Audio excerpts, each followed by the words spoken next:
Bon,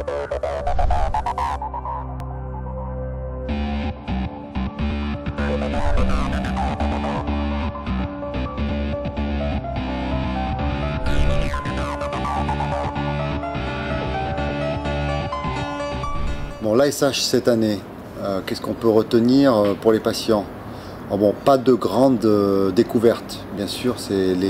Aujourd'hui, c'est difficile de faire des grandes découvertes dans cette maladie, puisqu'on a déjà découvert beaucoup de choses. Mais des petites avancées, par-ci par-là, pas inintéressantes. Bon, déjà, ce qu'on peut relater, c'est la séance éducationnelle, et en particulier l'exposé de Tim Hughes, qui était très intéressant et justement très éducationnel, où il a bien replanté le décor en disant qu'aujourd'hui, avec plusieurs inhibiteurs de tyrosine kinase,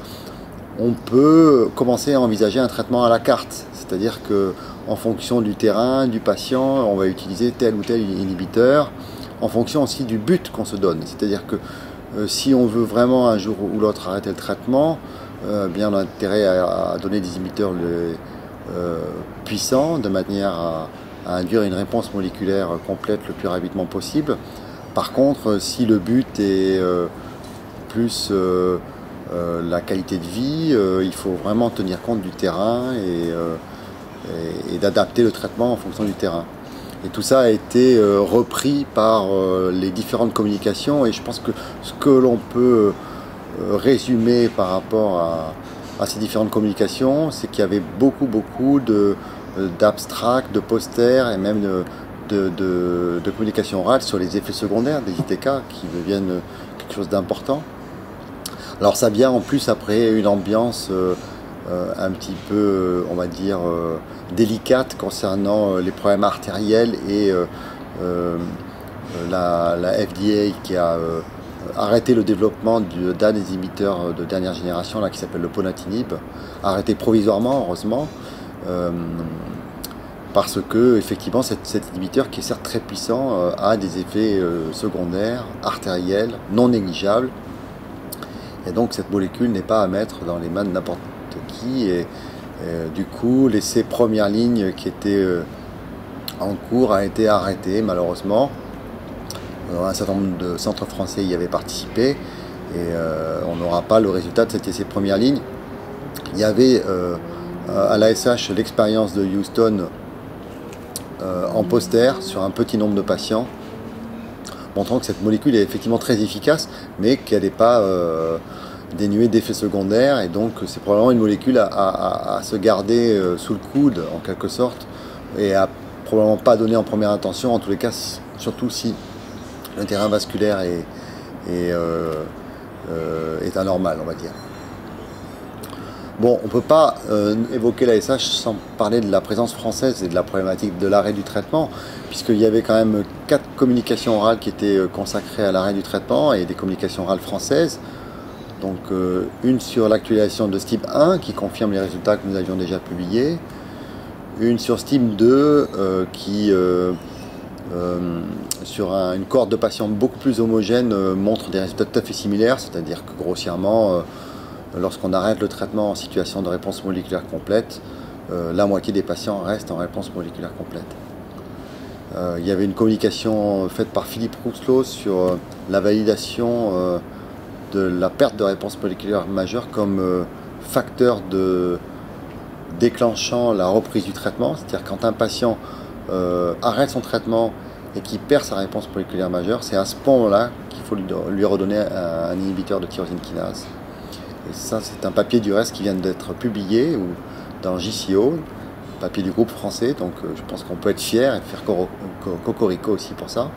Et puis sur les facteurs prédictifs, Delphine Rea, dans une étude immunologique, a montré que le taux de cellules natural killer, alors c'est quoi les natural killers? Ce sont les cellules, comme le nom l'indique, anglo-saxons, qui sont des cellules issues de lymphocytes, qui sont susceptibles de cibler les tumeurs, qui sont bien connus des gens qui travaillent depuis de nombreuses années dans l'immunothérapie. Et bien quand on mesure ce nombre de cellules tueuses, au moment de l'arrêt du traitement, c'est un facteur prédictif éventuellement de la rechute lorsqu'on arrête le traitement. Je m'explique. Les patients qui ont un taux de cellules tueuses normal ont un risque de rechute qui est beaucoup plus faible que ceux qui ont un taux de cellules tueuses très bas. Et ça a bien été démontré par Delphine, mais ça est confirmé aussi par une étude finlandaise qui a été effectuée sur le protocole Euroski, dont nous n'avons pas encore les résultats, mais sur la série finlandaise de patients qu'ils ont analysés,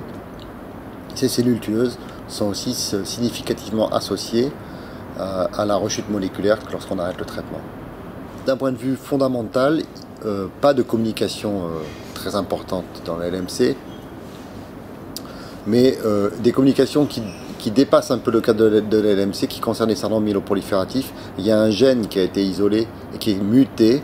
dans les syndromes myéloprolifératifs atypiques, pas retrouvé dans les LMC, mais peut-être dans les LMC atypiques, on va dire.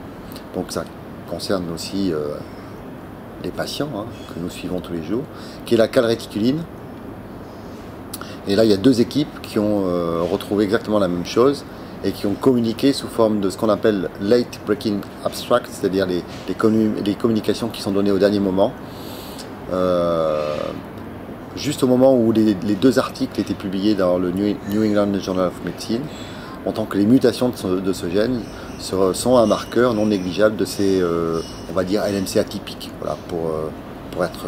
le plus simple possible. Donc tout ça, en fait, illustre que les progrès continuent, mais bien évidemment, c'est pas à pas, petit à petit, mais c'est l'accumulation de tous ces progrès qui font que, à la fin, les conséquences pour le patient sont importantes et non négligeables.